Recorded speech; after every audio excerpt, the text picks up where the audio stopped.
My dad sold my car without asking to pay for a luxury resort. We deserved it, he smirked. I stayed calm, but when he got back, his world started crumbling, and I never raised my voice. I'm 26, I work in a warehouse, and I'm the kind of guy who keeps his head down, works his shifts, and minds his own business. I don't live fancy, just a small apartment, a used but reliable car, and a fridge that usually has more takeout containers than groceries. But hey, I pay my own way. That's more than I can say for my parents. My parents have never been poor, they just act like they are whenever it benefits them. We can't afford this right now, they'd say when I needed new school supplies, then go out for a steak dinner that same night. Money is tight, they'd tell me while planning their next vacation. They've always been like this, and I should have known better than to trust them. The day my car disappeared, I got off work last Monday, exhausted, ready to drive home, maybe grab a burger on the way. I walked into the lot, reached for my keys, and it's a black Honda Civic, 2016, license plate. The officer cut in. It wasn't stolen, it was sold. What? I nearly dropped my phone. The vehicle was legally sold by the registered owner. My stomach dropped. There's gotta be a mistake, that car is mine. I paid for it myself. The title is under Daniel Carter. My stomach sank. I had left my car at their house the night before, just for one night. My apartment complex had temporary no parking signs up for repaving, so I figured it would be safe there, but I should have known better. My father. I stood there in the parking lot, my heart pounding. I had bought that car when I was 20, but since I needed a co-signer for the loan, my dad's name was on the title. I had meant to transfer it once I paid it off, but life got busy and I never thought I nearly laughed. No, I should have expected this. I got a ride home from a coworker, my hands clenched into fists the whole drive. When I walked in the door, my parents weren't even home. I pulled out my phone and dialed my mom, straight to voicemail. Dad, same thing. Then I opened Facebook because of course they were at a luxury resort. I checked Facebook, and there they were, lounging by a pool, frozen drinks in hand, my dad's arm around my mom like they were some kind of rich power couple. My mom had even posted a caption. When they came back a week later, the front door swung open, and my parents strolled in like nothing happened. My dad stretched, rolling his shoulders. His tan was darker, his shirt crisp and new. His suitcase thumped against the hardwood floor. He barely looked at me as he spoke. We needed the money more than you needed a car, he said casually, like he was talking about borrowing a sweater. It was just sitting there, Alex. You'll figure something out. I stared at him, gripping the armrest of the couch so hard my knuckles turned white. You sold my car? We had no choice, my mom chimed in, setting down her designer handbag. It was a last-minute deal at the resort, all-inclusive, once-in-a-lifetime experience. I let out a short laugh. Oh, well, as long as you had a good time.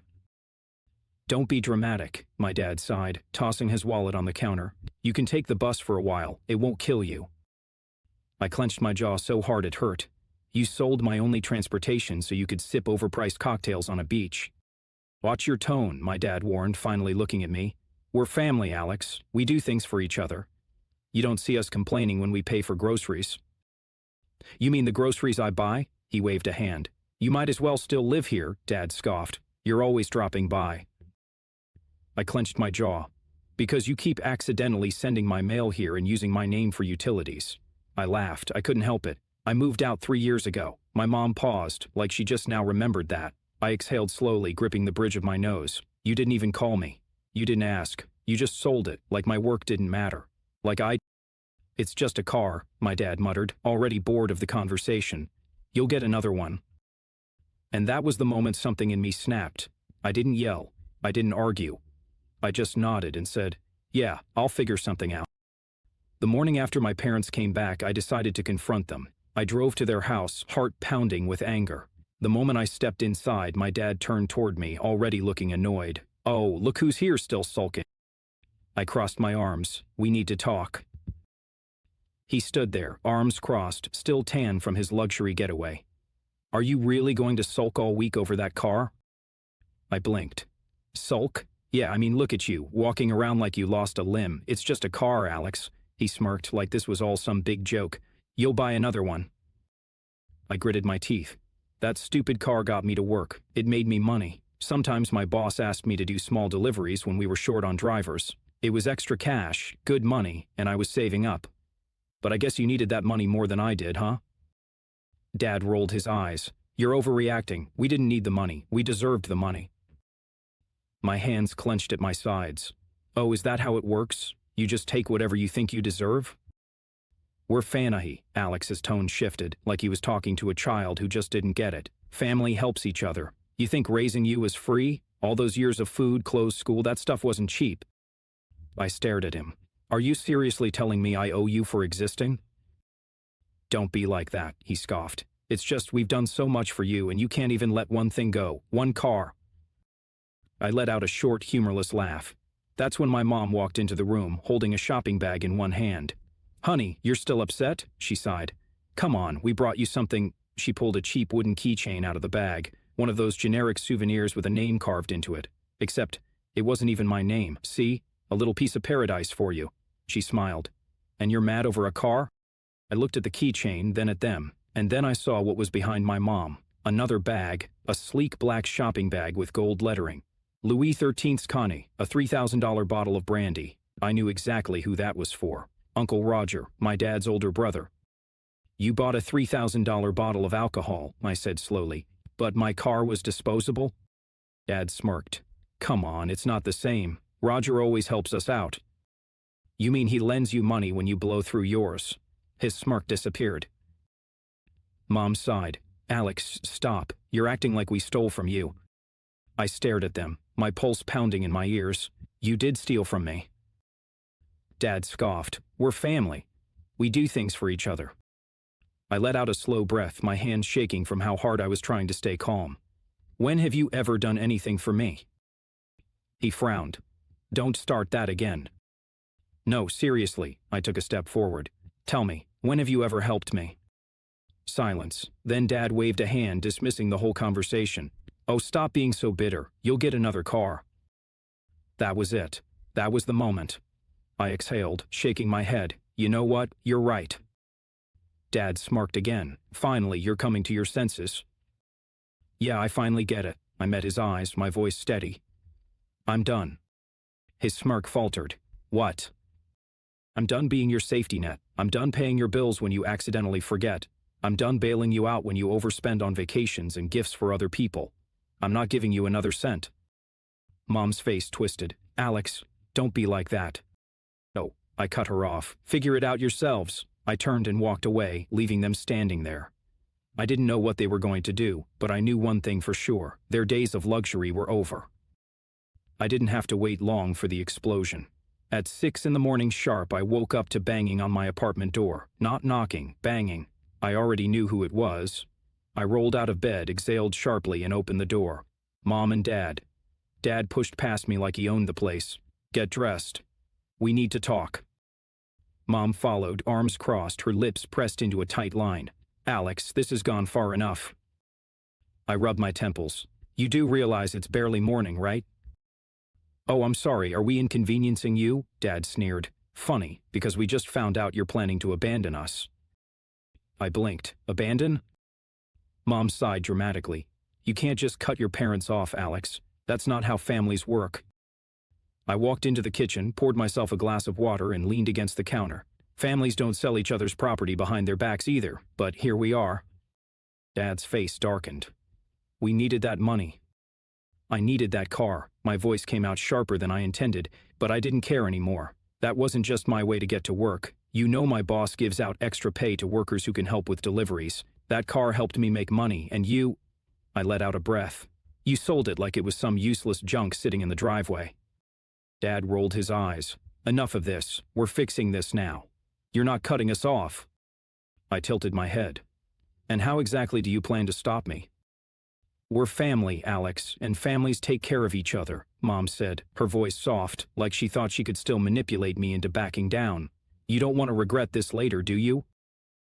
Regret? I laughed, shaking my head. No, but you might. Dad frowned. What does that mean? I reached for my phone and pulled up my banking app. Let's talk about this car you sold. Mom and Dad exchanged a look. What about it? Dad asked, his tone suddenly cautious. I turned the screen toward them. You remember who made every single payment on it? Silence. I paid every installment, every month, directly from my account, and I have all the records to prove it. Mom's face paled. You see, legally the car was under your name, but financially that car was mine, and since you sold my property without my consent, I smiled coldly. I can take you to court and get every cent back. Dad's nostrils flared. You wouldn't. I have legal proof. His fist slammed against the kitchen counter. You're being so selfish. We raised you, we fed you, we gave you a home, and this is how you repay us? I didn't flinch. You didn't raise me. You tolerated me until I was old enough to make money. Mom finally snapped out of her shock. Alex, please. Don't do this. You wouldn't really take your own parents to court, right? I don't know. You didn't really hesitate to steal from your own son, so I guess anything's possible. Dad's face turned bright red. You wouldn't actually take us to court? I exhaled slowly, keeping my voice steady. Then give me my money back. Silence. Mom shifted uncomfortably. Honey, we can't. I asked, but I already knew the answer. Dad clenched his jaw. Because the money is gone. Of course it was. Thousands of dollars blown on a week of luxury. I shook my head, laughing under my breath. You are unbelievable. Dad stepped closer, his voice lowering. You will drop this nonsense and forget about the money. No, Dad, I said, matching his tone. You will either give me my money back or I'll take you to court and let a judge decide. Dad opened his mouth, but nothing came out. Mom looked like she was about to cry. Alex, please, were your parents? Yeah, I said coldly, and you should have acted like it. I grabbed my keys and phone and walked toward the door. Where are you going? Mom called after me. To talk to a lawyer. And then I walked out. I thought that was the end of it. I was wrong. That night, someone knocked on my door. I opened it, expecting Dad, maybe Mom, but it was Uncle Roger, and he did not look happy. I didn't expect Uncle Roger to show up at my door that night, but when I opened it, there he was, suit pressed, tie knotted, expression stone-cold serious. I leaned against the doorframe. Let me guess, they sent you. He let out a sharp breath. They did. I stepped aside. Might as well come in. Roger walked in, setting his expensive leather briefcase on my dining table like we were about to negotiate a multi-million-dollar deal. He turned to me with that same authoritative look he always had at family gatherings, the one that said, I'm the responsible one, the voice of reason. Alex, he started, your father is a wreck. Your mother's been crying for hours. You really told them you'd sue? I didn't sit. Yeah, I did. Roger rubbed his temples. Jesus, over a car? I scoffed. No, Roger, not over a car. Over the fact that they stole from me. Over the fact that I've paid their bills for years while they've spent money like drunken teenagers. Over the fact that they sold the one thing I actually owned without so much as a phone call. He nodded slowly like he expected that answer. Look, I get it. They crossed a line. But you know they don't have the money, right? I smirked. Then they can get jobs. Roger blinked, like the thought had never even crossed his mind. Alex, come on, your dad's in his 50s. Your mom hasn't worked in years. I shrugged. Sounds like a personal problem. Roger sighed, clearly frustrated. You're not being realistic. Oh, I'm being extremely realistic. Here's what's going to happen. They either find a way to pay me back, or I take them to court. And before you start lecturing me about family, just know that I have proof. Every bank transaction, every payment I made, every single installment on that car. It was mine, no matter whose name was on the title. Roger let out a slow breath, rubbing the back of his neck. Look, I know they screwed up, and I'm not asking you to forgive them. Then why are you here? Because this lawsuit will ruin them, he exhaled. I can cover half what they owe you, but you need to drop the case. I leaned back, considering. And if I say no? Then they lose everything. I smirked. Sounds fair to me. You be telling them to fix their mess. Roger's jaw tightened. He looked at me for a long moment, then finally spoke. You're right. That caught me off guard. Your dad has always been reckless with money, and your mom lets him get away with it. I've bailed him out more times than I can count. But this? He shook his head. This is bad. I crossed my arms. Then why are you still trying to get me to back down? Because this is your family, Alex. You take them to court and that's it. No coming back from that.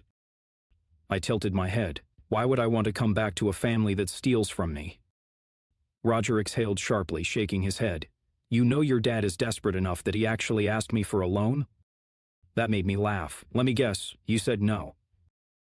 Roger gave me a look. Of course I said no. I'm not throwing money into a black hole.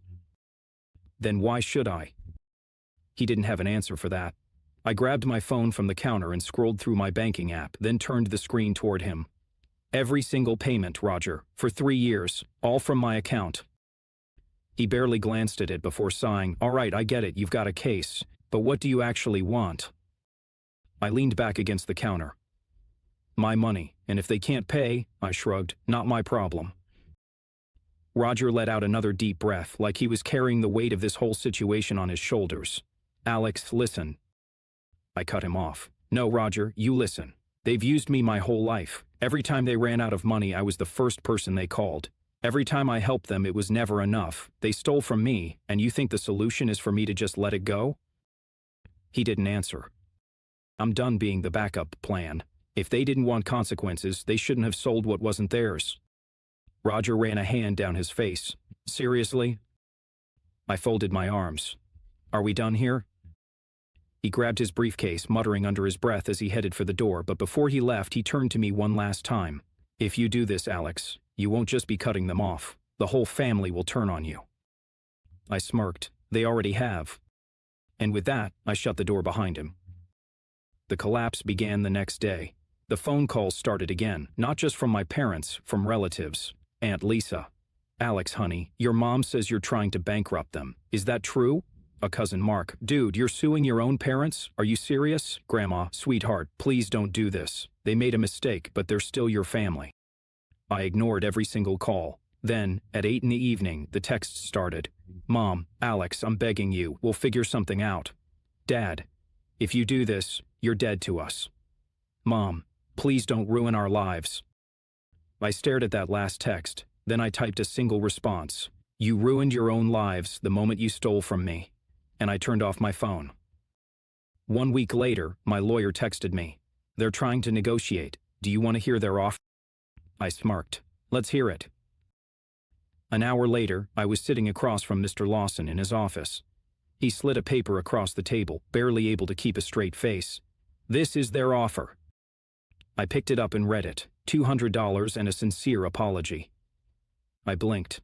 "I'm sorry, what?" Lawson chuckled. "Oh, and they'd like you to sign a document saying you forgive them, so you never bring this up again." I let out a short laugh. $200. They sold my car for thousands. Lawson shrugged. "I guess they think that's what your suffering is worth." I tossed the paper back on the table. "Tell them to forget it. We're going to court." The trial. I won't bore you with the full details, but let's just say it was embarrassing for them. My lawyer came prepared. Bank statements, loan payment receipts, even the final letter from the lender showing that I, not my parents, had paid off the car in full. Meanwhile, their defense? But we're his parents. Spoiler alert, that doesn't hold up in court. It took less than 20 minutes for the judge to rule in my favor. The fallout. The court ordered my parents to pay me back the full market value of the car, plus additional damages for financial loss and emotional distress. Oh, and the best part? They had 60 days to pay up or face wage garnishment and asset liquidation. Mom gasped. "They'll take our house." Dad's face went pure red. "This is nonsense." The judge didn't even blink. "That's the ruling. Court is adjourned." I walked out, feeling lighter than I had in years. Outside, Mom caught up to me, grabbing my sleeve, her eyes red, her voice shaking. "Alex, please, please, we don't have that kind of money. This'll ruin us." I pulled my arm away. "Should have thought of that before you stole from me." Dad stormed after me, rage boiling over. "You only think about yourself. We're your parents, and you—" I turned around and finally let everything out. "You did this to yourselves." They both froze. "You used me for years, guilt-tripped me, took my money like it was your right. You thought I'd never fight back. Well, guess what? I did. And now you get to live with it." Mom started crying harder. "Alex, we're going to lose the house." For the first time in my life, I felt nothing. No guilt, no hesitation, just peace. Then get jobs. And with that, I walked away. Am I wrong to feel nothing? I won. My parents are scrambling. They tried borrowing from relatives, but no one wants to help them. I heard through Uncle Roger that they're desperate. Part of me thought I'd feel guilty, thought I'd regret it, but I don't. I feel free. Does that make me a bad person, or did I just finally do what I should have done years ago? Let me know what you think. It's been 3 months since the court ruling. My parents, they lost badly. At first they tried to ignore the judgment, hoping I'd back down, but guess what? The legal system doesn't work that way. Wage garnishment kicked in, and suddenly they were losing chunks of their income every month. Then came the real blow. Their house went into foreclosure. Turns out they had taken out a loan against the house last year to fund their ridiculous lifestyle. With their wages being docked and zero savings, they couldn't keep up with payments. One day Uncle Roger texted me, "Your parents are officially moving out. Hope it was worth it." I just stared at my phone, then replied, "It was." A few weeks after that, Mom called me. I didn't pick up. Then came the texts. "Mom, Alex, please, we're losing everything. I don't know where we're going to live. Mom, can we talk? Just for a minute. Mom, we're your parents. Do we really mean nothing to you?" Then came Dad's text. "I'm disappointed in you. You ruined this family. Hope you're proud of yourself. Terrible person." Yeah, real touching. I didn't reply to either of them. According to relatives, my parents are living in a tiny rental now, a rundown apartment a few towns over. No more luxury vacations, no more fine dining, no more expensive gifts for people who weren't me. Uncle Roger stopped bailing them out. Most of the family, they don't talk to them anymore. Once they realized my parents had been using everyone for money, they backed off fast. Now, my parents are alone. And me? I bought a new car, a better one that's completely mine this time. I've started saving for a house, for myself, not to fund someone else's reckless spending. For the first time in my life, I don't feel like I'm carrying the weight of two other people's mistakes. I'm free, and I don't regret a single thing. This is where it ends. My parents ruined their own lives. I just stopped saving them from the consequences. Does that make me cold? Maybe. But honestly, I don't care. Thanks to everyone who followed this. I'm finally moving forward, and I've never been happier.